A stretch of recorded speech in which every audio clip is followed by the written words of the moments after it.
મોદી 3.0ને આજે એક વર્ષ પૂરું થઈ ગયું છે અને આ એક વર્ષમાં બજારનું પ્રદર્શન કેવું રહ્યું તેની માહિતી સાથે મારી સાથે જોડાઈ ગયા છે મારા સહયોગી નીરજ કંસારા. નીરજ, જણાવો, મોદી 3.0માં શેર માર્કેટનું પ્રદર્શન કેવું રહ્યું છે? જી, ઓવરઓલ જે આપણે વાત કરીએ તો છેલ્લા એક વર્ષની અંદર બજારમાં આપણે નીચલા સ્તરેથી એક સારી એવી તેજી તો આવતી જોવા મળી છે. ઘણું ઉતાર ચઢાવવાળું વર્ષ રહ્યું છે આખું. પરંતુ જો ખાસ કરીને વાત કરીએ તો સૌથી પહેલાં 3 જૂન અને 4 જૂનની વાત કરી લઈએ, કારણ કે 3 જૂને આપણને ખાસ કરીને જે એક્ઝિટ પોલ આવ્યા હતા એ એક્ઝિટ પોલના તારણો આવતા દેખાયા હતા અને 4 જૂને પરિણામ આવતું દેખાયું હતું. એટલે જુઓ, નિફ્ટી 3 તારીખે લગભગ 3% જેટલું વધ્યું હતું, ત્યારબાદ 6% જેટલો ઘટાડો બીજા દિવસે આવ્યો હતો. નિફ્ટી બેંકમાં પણ એ જ પ્રકારે આપણને જેટલો વધારો જોવા મળ્યો હતો એના કરતાં મોટો ઘટાડો આવ્યો હતો અને મિડકેપ પણ 3 જૂને વધીને પછી 4 જૂનના રોજ પરિણામના દિવસે 8% એક મોટો ઘટાડો દર્શાવ્યો હતો. સ્મોલ કેપ, પીએસ, સરકારી કંપનીઓ અને સરકારી બેંકોના ઇન્ડેક્સમાં પણ તમને આ જ પ્રકારની એક પરિસ્થિતિ જોવા મળી હતી.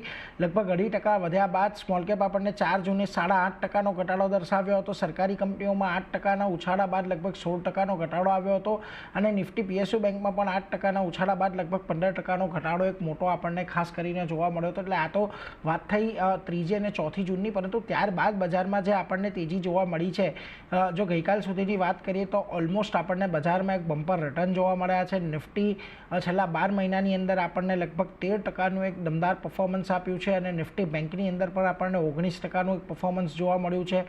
મિડકેપ આ અરસામાં તમને 17% જેટલા વધતા દેખાયા છે અને ખાસ કરીને સ્મોલ કેપની અંદર એક 15%નો ઉછાળો આપણને આ સમય દરમિયાન આવ્યો છે. તો સરકારી કંપનીઓ અને સરકારી બેંકોનું પ્રદર્શન આ સમય દરમિયાન આપણને થોડું લેગાડ રહેતું જોવા મળ્યું છે. સરકારી કંપનીઓ માત્ર 4.5% વધી છે અને પીએસયુ બેંકમાં એક 5% જેટલો ઉછાળો જોવા મળ્યો છે. એટલે આ બંને સેક્ટર એવા રહ્યા છે કે જેણે બ્રોડર માર્કેટને ખાસ કરીને અંડર પરફોર્મ કર્યું છે છેલ્લા એક વર્ષની અંદર, એટલે એના પર એક ફોકસ રાખવાનું. પરંતુ જો બજારના બમ્પર રિટર્નની વાત કરીએ તો 2 જૂનથી અત્યાર સુધીમાં આપણને એક શેર નિફ્ટીની અંદર એવો હતો, એ પણ બીઈએલનો, કે જેમાં 50%થી વધારે રિટર્ન મળ્યા, જ્યારે 5 શેર એવા હતા કે છેલ્લા એક વર્ષમાં 40થી 50%ના રિટર્ન મળ્યા છે, 30થી 40%ના રિટર્ન મળ્યા હોય અને 20થી 30%ના રિટર્ન મળ્યા હોય એવા શેરોની સંખ્યા 4 છે. અને ખાસ કરીને 10થી 20%ના રિટર્નમાં 10 શેરો અને 0થી 10% રિટર્નમાં લગભગ 13 શેરો છે, જ્યારે 13 શેરો નિફ્ટીમાં આ વર્ષ દરમિયાન એવા રહ્યા હતા કે જેની અંદર આપણને ઘટાડો આવતો જોવા મળ્યો હતો.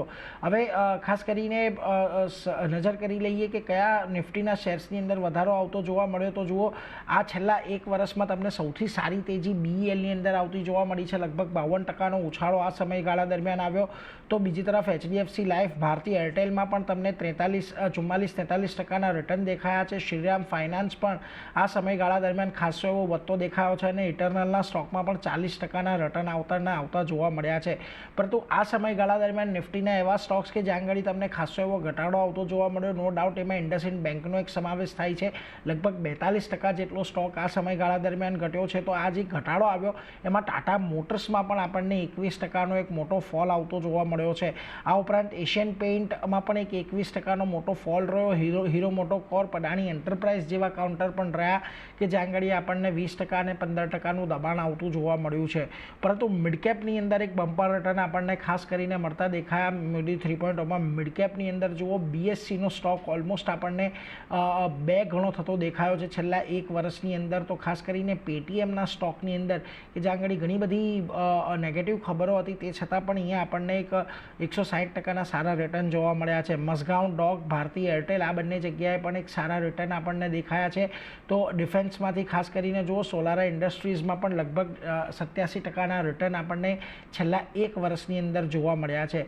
બીજી તરફ મિડકેપના જે સ્ટોક્સ ઘટ્યા છે એની અંદર વોડાફોન આઈડિયાનો સમાવેશ થાય છે, લગભગ 47% જેટલો ઘટ્યો છે. ઓલા ઇલેક્ટ્રિકમાં છેલ્લા એક વર્ષની અંદર એક મોટો ઘટાડો આવ્યો છે. આ ઉપરાંત હિન્દુસ્તાન ઝિંક, અસ્ટ્રાલ, અદાણી, ટોટલ આ બધા સ્ટોક પણ આપણને મિડકેપની અંદર આ છેલ્લા એક વર્ષની અંદર ઘટતા જોવા મળ્યા છે.